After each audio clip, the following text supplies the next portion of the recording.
Recovery में एक आदमी है तो आप जेल नहीं भेज सकते, ना रिकवरी कर पाओगे और ना हमारी बिजली काट पाओगे। इस देश के नागरिक हैं आप अपनी व्यवस्था को सुधारो बस। ये रोज की मीटिंग में ये नहीं चलेगी, बहुत दिन हो गए इन बातों। वो हमारा एयरपोर्ट बनना हुआ है यहाँ पे, और एयरपोर्ट की जगह पे यहाँ पे उल्टा हो रहा है कि जो अधिकारी यहाँ उठे आ रहे हैं यहाँ से उठा के बाहर पहुँच जा रहा है छोटी छोटी समस्याओं के लिए। तो सबसे बड़ी मांग तो यही हमारी कि एसपीओ सीट और एक्शन सीट में ही जैसे पहले से चलती जा रही थी ऐसे हम यहाँ कर रहे हैं। 15 दिन उस कनेक्शन में हुए, वो आ गया वो पर्ची निकालने वाला 72,000 को बिल लिखा दो। मैं बिजली खाई वाले क्या करे हो भाई, कोई रेल कोई दिन चलाए हो, ये चोर मीटर है एसडीओ साहब। और जिस व्यक्ति ने भी इन मीटरों के लिए साइन करी, जिसने भी करे होंगे, जो भी अधिकारी मिनिस्टर मंत्री जो वो सब फटी साइन है। 24 घंटे भी अगर आप बिजली दोगे, पहले तो 24 घंटे केवल उन्हें नहीं बिजली, अगर 24 घंटे बिजली होगी तो आपकी 56.4 यूनिट पर घंटा में पर डे के 24 घंटे के हिसाब से आई, लेकिन आपका मीटर फिर भी एक महीने में 3115 यूनिट निकल रहा है। जेवर क्षेत्र के किसान नेता पवन सिंह चौरोली के नेतृत्व में आज जेवर तहसील सभागार में पहुंचे सैकड़ों किसान। एक तरफ किसान नजर आए तो दूसरी तरफ आला अधिकारी। आपको बता दें यहाँ तहसील स्तर के अधिकारी भी यहाँ मौजूद हैं, ब्लॉक स्तर के अधिकारी भी यहाँ मौजूद हैं और विद्युत विभाग स्तर के भी यहाँ अधिकारी मौजूद है। हालांकि आपको बता दें जेवर क्षेत्र के किसान आज अपनी समस्याओं का अंबार इनके सामने लेकर बैठे हैं। आज जेवर क्षेत्र का किसान आग बबूला होते हुए भी दिखाई दिया। इन तस्वीरों को लेके आप अंदाजा लगा सकते हो कि आज विद्युत विभाग जेवर क्षेत्र के किसानों का सरदर्द बना हुआ है। भारतीय किसान यूनियन से जेवर क्षेत्र के किसान नेता पवन सिंह चौरोली से हम बातचीत करने की कोशिश करेंगे कि किन मुद्दों को लेकर आज जेवर तहसील सभागार में पहुंचे हैं। हम आपको बता दें जो हम 29 दिसंबर की जो पंचायत जेवर तहसील में करने जा रहे थे, तो एजीएम साहब के आह्वान पर हमने वो स्थगित की पंचायत। तो एजीएम साहब 27 तारीख को चौरोली कैंप कार्यालय में पहुंचे थे और वहाँ पर उन्होंने पंचायत का आह्वान किया कि भाई अभी हमारी जो भी बात है आप बैठ के बात कर लो। तो उसमें हमारी मीटिंग रखी गई, आज मीटिंग हुई वो। तो मीटिंग हमारी 2 चरणों में है। एक मीटिंग हमारी जो आज हुई है उसमें आपके सोसाइटी के और विद्युत विभाग के यहाँ तक के और जो तहसील के मुद्दे हैं उन पर वार्ता हुई। एक मीटिंग हमारी अभी अथॉरिटी में होनी है जो भूमि अधिग्रहण के मुद्दों को लेकर। तो आज जो हमारी सबसे पहले जो सोसाइटी वालों से बात हुई, जो खाद बीज की समस्या जो आज के टाइम में किसान के साथ बहुत बड़ी चल रही है, तो उन्होंने सीधा सीधा कहा कि खाद बीज की जो समस्या कहाँ होती है उसको ज्यादा प्राप्त कराया जाएगा मतलब किसानों को, और जो किसानों को कोई दिक्कत ना हो, टाइम पर यूरिया हो चाहे डाई हो टाइम पे मिले। फिर उसके साथ हमारी बात हुई 7% जो उन्होंने ब्याज किया है, जो किसान पहले 3% ब्याज था, अब उन्होंने 4% और बढ़ा के उन्होंने कहा कि हम 4% वापस कर देंगे खातों में। वो आज तक नहीं आया, उसका भी उन्होंने जल्दी का प्रबंध कहा है कि जल्दी हम उसको वापस कर देंगे। तो और एक जो मेन पावर सोसाइटी में मेन पावर की बहुत बड़ी दिक्कत है वो खत्म हुई है कि मेन पावर बढ़ेगी। और एक जैसे कि इनकी सोसाइटियों में जो हम खतौनी बार बार ये हमसे आधार कार्ड के खतौनी मांगते थे जब भी खाद देने जाएं, वो खत्म हो गया। साल में एक बार आप खतौनी अपनी जमा करें वहाँ पे सोसाइटी में, उसके बाद में उसके उस पर ही हमें खाद और यूरिया मिलता रहेगा, ये रहेगी। उसके बाद में हमारी बात हुई विद्युत विभाग पर, जो एक्शन सीट और हमारी एचजीओ सीट जो हमारी शिफ्ट हुई है नोएडा में यहाँ से, तो उसमें उन्होंने कहा हफ्ता में 3 दिन एक्शन और एचजीओ जेवर हमारे तहसील में बैठेंगे, और जो जिन किसानों की बिल में गड़बड़ है वो इस जल्दी सही कराकर उनको बिल जमा भी करेंगे छूट के दायरे में। जेवर एसडीएम अभय कुमार जी से बातचीत करने की कोशिश करेंगे कि इन किसानों की किन किन समस्याओं का समाधान किया गया। प्रमुख रूप से भारतीय किसान संगठन और राजनीतिक टिकैत ग्रुप के पवन चौरोली जी के नेतृत्व में किसानों का एक प्रतिनिधिमंडल आया था।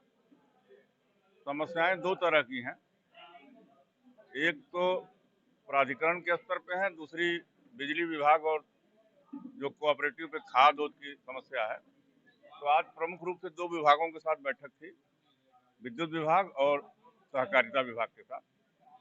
जो खाद की आपूर्ति, डीएपी, यूरिया और कुछ भी विषय थे इन लोगों के मेंबर्स की प्रॉब्लम, खाद मिलने की प्रॉब्लम, उस पर चर्चा हुई।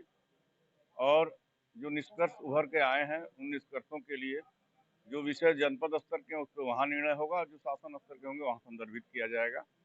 इसी तरह विद्युत विभाग में इलेक्ट्रिक मीटर, बिजली की बिल और बिलों पे आई छूट में किसानों को सहायता मतलब सहूलियत, इन सब बिंदुओं में बात हुई है। और हमारे चीफ इंजीनियर साहब ने यूपीपीसीएल की अपनी टीम भेजी है, सुना गया है। जो विषय यहाँ के हैं यहाँ पे निपटाए जाएंगे, जो विषय शासन स्तर के हैं शासन स्तर पर संदर्भित किए जा रहे हैं। भारतीय किसान यूनियन के कार्यकर्ता धीरज चौधरी से भी हम बातचीत करने की कोशिश करेंगे। उन्होंने क्या कहा? क्या था इस सोसाइटी में खाद के विषय में आए महीने हम किसानों से खतौनी अपडेट कराते थे। तो अब इनसे वार्ता होने के बाद ये हुआ है कि साल में एक बार खतौनी अपडेट होगी और आधार कार्ड किसानों का एक बार अपडेट होगा साल में। उसके बाद कोई महीने में आने देने की कोई जरूरत नहीं होगी। और आपूर्ति अधिक से अधिक अब की बार 20% और वो मंगा रहे कि जैसे हमारी 80% आते हैं उसकी 100% हम कम करेंगे, जिससे हम किसानों की समस्या को आगे हल करेंगे। आज जब ना तो कुछ समझ में आ रहा, किसान को कोई भी छोटी मोटी समस्या होती है उसके लिए किसान भटकता रहता है, उससे कोई पता नहीं चलता कौन पे कि किससे मिलो कि वो हम नहीं देख रहे दूसरा वो देख रहा है ना, तो उसको ये पता अब तक कोई चीज। प्लस क्या हम करें कितना भी चाहिए करो, हमें उससे कोई मतलब नहीं है। आप अपने को स्टाफ बढ़ाइए अपना, ये अलग कीजिए, अच्छी बात है, उससे व्यवस्था हमारी अच्छी बनाइए। और उन सबके ऊपर एक हमारी एक चीज होती है, वो हमारे पास चाहे हफ्ता में जैसा अभी बात हुई उससे 2-3 दिन परमानेंट भाई सीट वहां हो जाए, वो पता हो जाए हर आदमी को भाई सोमवार मंगल बुध 3 दिन एक्शन साहब हमारे यहाँ बैठेंगे, तो उससे एक किसान को दिक्कत है तो आपको उस दिन मिल ले अपना के। नई व्यवस्था में एक्शन खाना चाहिए कि अब तक 2 दिन का तो बना रहे हैं। कल मेरे पास फोन आया था कि कोई सेंटर पोजीशन बना दिया है, वहां से कर ले, अन्य का सेंटर पोजीशन से नहीं होगा। जेवर अलग रखो, ग्रेटर नोएडा धनकौर का अलग रखो और वहाँ का दादरी का अलग रखो। तो अब उसमें डिसाइड हुआ 6 दिन है तो 2-2 दिन के लिए बना रहे हैं। 2-2 दिन यहाँ बैठेंगे। 2 दिन, हाँ 2 दिन हफ्ते में 2 दिन। 2 दिन में हमारे लोगों की समस्या 100% और 50% तो कम होगी। और मैं कोशिश कर रहा हूँ कि आपने कहा डॉक्टर भाई, ये तो डॉक्टर है हमारे लिए, दवाई तो जो नर्स होते कमांडर वो इंजेक्शन लगाते हैं, ये तो अपना बस आदेश करते हैं। डॉक्टर नहीं सीएमओ है, सीएमओ वाला हम तो इन शिकायत कर सकते हैं। मैं समझ रहा हूँ। ठीक है जी, हम आपकी बातों से सेकंड पॉइंट पा जाते हैं। आज सरकार ने जो छूट दी है किसान को, जो विद्युत विभाग में बिल जमा करें वो लोग 25% की छूट थी, वो निकल गई, 1 महीना हमारा जा चुका है। नेक्स्ट मंथ हमारा चल रहा है उसमें 20% की है। जबकि जो भी किसान अपना बिल जमा करना चाहता है स्टैंप पे, उसके संग दिक्कत क्या आ रही है क्या किसी का, क्योंकि छूट 2 किलोवाट की घर का जो कनेक्शन होता है वो 2 किलोवाट का होता है। आज के टाइम में इन्होंने हर घर का, हर दूसरे तीसरे घर का 3 किलोवाट, 4 किलोवाट, 7 किलोवाट तक की कनेक्शन करती है। नहीं 2 किलो के तो बंदी कर दिए हैं, अब तो 3 का ही नहीं, अब तक तो था हमारे कागजों में तो हमारे 2 किलोवाट का ही कनेक्शन है, 2 किलोवाट का है। अब जो बिल छूट जो है वो खाली 2 किलोवाट का है, ना कि 3 किलोवाट पर, ना 4 किलोवाट ऊपर, ना तो किसान उसको मतलब कि छूट के उसमें आ रहा है वो। हमारे नोएडा में इन्होंने क्या किया है, इसमें शहर के साथ में हम ग्रामीण को भी शहरी घोषित कर दिया है, जिससे हमें परेशानी हो रही है। आपके माध्यम से निवेदन है कि हमें ग्रामीण समझ के हमारे इस स्ट्रक्चरल चेंज को बाहर छोड़ दिया जाए, जिससे हमारे पास एक्शन साहब भी रहेंगे, एसडीओ साहब भी रहेंगे और सारा काम हमारा जेवर से होगा। ये निवेदन है। इनके पास मीटर है, जब तो ये धगी में कहीं से उठा लाए, जब कुंटलन में ले आए, जब कबाड़े में दे दिया है। जो भी मीटर जिस भी के घर में लग रहे हो, देहातन की बात बता रहे हो, एक में भी बिल ठीक ना। आदमी 5 किलो बिजली फूके, 100 किलो बिजली को आवे बिल, फिर इनके चक्कर लगाओ। अच्छा, और डिपार्टमेंट तो ऐसे हैं कि 2 रुपए लेके भी कई गरीब को काम करते हैं। इनके महकमे में कुछ लोग ऐसे पैसा लेके भी ना करें, हजारों लोग मिले हुए ऐसे अपने जीवन में कि पैसा भी चलेंगे और काम भी ना हो। और दुनिया भर की लॉ उस आदमी को पढ़ाई जाती है। एक तो इनका मीटर फास्ट चल रहा है, एक बल्ब जल रहा होगा तो बिल आ रहा हो 5000, आदमी घर में रह ही ना हो, फिर उसे ये लॉ पढ़ाएंगे, कानून बताएंगे।